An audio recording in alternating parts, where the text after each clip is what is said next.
অবৈধ উপায়ে ভারতে বসবাসকারী বাংলাদেশি যুবক আটক বরাক উপত্যকায়। অবৈধ কাগজপত্র বানিয়ে দীর্ঘ 12 বছর থেকে ভারতে বসবাস করছে মোহাম্মদ সিয়ামুদ্দিন নামে এক বাংলাদেশি যুবক। সোমবার রাতে লালা মঙ্গলবাড়ি বাজারের এক ভাড়া ঘর থেকে পুলিশ এই যুবককে গ্রেপ্তার করে থানায় নিয়ে যায়।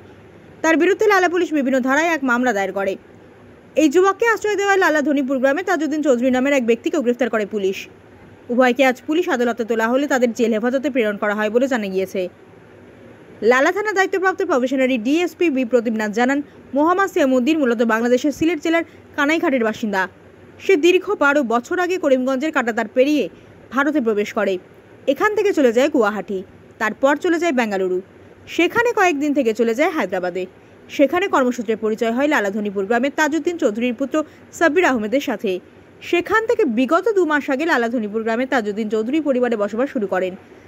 নাম কোন জায়গা? বাংলাদেশ। কবে আইছো? কিভাবে আইছো? করিমগঞ্জে। কই কই থাকছো? বেঙ্গালুরু, হায়দ্রাবাদ আর গুয়াহাটি। এখানে কই আইছিলে? জনপুর কার বাড়ি? তাজউদ্দিনের বাড়ি। ও, এখানে থাকছো। ডকুমেন্ট কি বানাইছো?